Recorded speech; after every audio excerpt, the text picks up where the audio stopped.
Very good morning, children.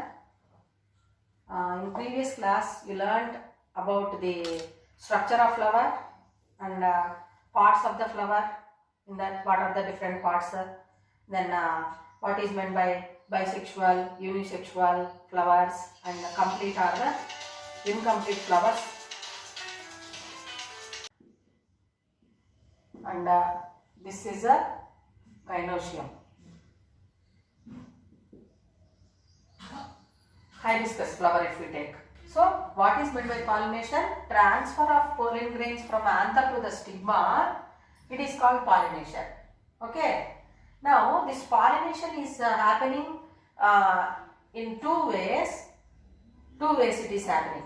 So in bisexual flowers and unisexual flowers. So if it is a bisexual flower where the male and female reproductive parts are present in same flower of a same plant, then the pollination, what type of pollination is going to be carried out? Transfer of pollen grain from anther to the stigma of same flower it is happening, of same plant. So that one we call it as a self-pollination. Self-pollination. So transfer of pollen grain from anther to the stigma of a same flower of same plant. It is happening, so it is called self-pollination. Suppose if they are unisexual, like papaya you can take, or epomia you can take, or bitter gourd, or any other gourds if we observe, the transfer of pollen grain, suppose it is having male reproductive parts, then here this flower is having the gynoecium. Okay. So now this transfer of pollen grain is going to happen in the different flowers, okay, of different plants. So then that one, different plants means belong, they have to belong to the same family, family, then only the pollination is going to happen. Suppose if you take mango flowers, the pollen grain from mango plants, if it reaches some other plant like papaya, pollination will not take place, please remember, because totally they are different. Suppose one variety of mango plant, totapari, the pollen grain, it may reach the sahari or any other of mango species only. Is it clear to you? Then pollination is going to happen. So transfer of pollen grain from anther to the stigma of different flowers, then it is called a cross pollination. It is called as a cross pollination. So now here in the year 1876, Charles Darwin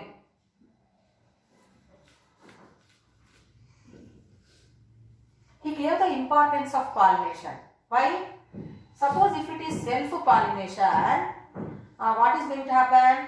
Transfer of genetic material of the same flower, it is going to happen. Is it not, children? So we cannot observe more and more variable characters. Suppose if it is cross pollination, okay, then we can observe the more and more recombination of genes. Then it will help a lot for the species to continue or to resist to the different climatic conditions. Like that we can get the characters.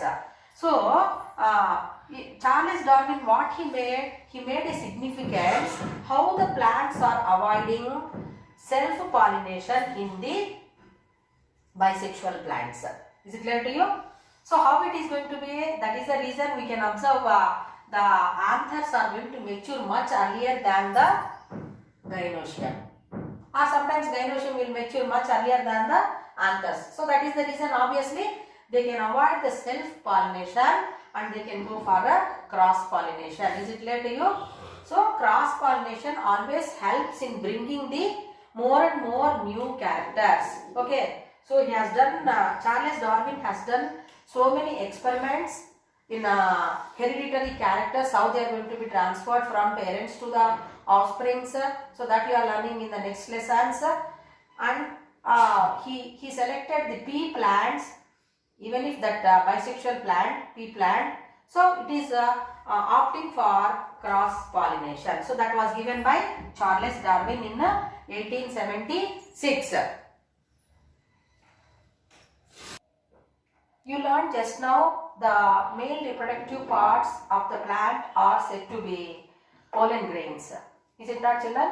And female reproductive parts are said to be gynoecium, like that we learned. So now let us learn this pollen grain. Okay, structure of pollen grain, how it is going to be formed. So this before we go for this pollination process, how it is going to happen? Maybe a self-pollination or cross-pollination. How it is going to happen? The transferring of pollen grain from anther to the stigma of different flowers or of different plants, it is happening. How it is happening means there are so many agents.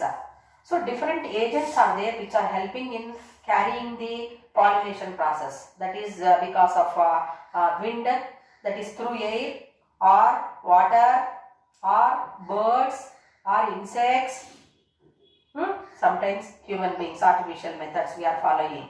Is it clear to you? So wind, if we take like paddy, wheat, maize, jowar, they are said to be unisexual flowers. They have unisexual plants. The transfer of pollen grain, it has to reach the female plants. So hook or crook. So that is the reason here the pollen grain has to be produced in large number, microscopic, tiny, dusty parts. They have to be produced in large number. Then only they can be carried to the female flowers with the help of wind. Is it clear to children? Then water also. But you are very much familiar butterflies fluttering on the flowers or any other insects, they are going to flutter on the flowers. At that time what is happening? As that butterflies or any other insects are attracted towards the different colored petals and they visit the flowers to collect the nectar. So while collecting nectar, the pollen grain, whichever is present on the anthers, will settle on the body parts of the insects, and when they visit other flowers, then the process of pollination is going to happen, cross pollination. So like that, different agents are there which are going to help in the process of pollination. Okay, so now we will observe the structure of pollen grain.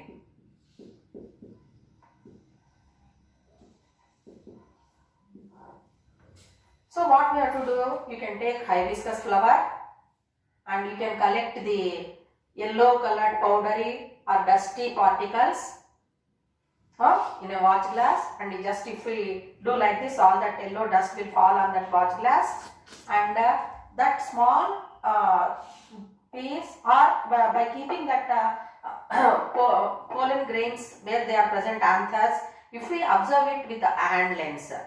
Otherwise we can put them in watch glass and pour some water, and a drop of that if we keep on the watch glass, and if we observe it under the microscope, we can see the structure of a pollen grain, how many nuclei will be there.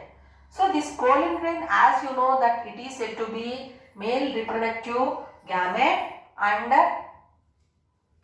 we can see the round structure like this, and a tube-like structure also will be developed. So it is before it divides, it is called as microspore mother cell. It undergoes repeated divisions and it is going to produce meiotically two nuclei. So this pollen grain is having the capability of germinating only when it reaches the stigma of the gynoecium. Is it clear to you? So earlier it will be seen there like that, and it is going to reach the gynoecium. Then when it reaches here, the tissue whichever is present, microscope mother cell. So it undergoes repeated divisions, meiotic division and one meiotic division, and it is going to develop the pollen tube, and two nuclei are there. This will pass like this, and they are going to fuse with the female gametophyte. So today we discussed about the male reproductive cells, that is pollen grain, and how it is going to be transferred we discussed. Tomorrow we will discuss about the female reproductive part of the plant.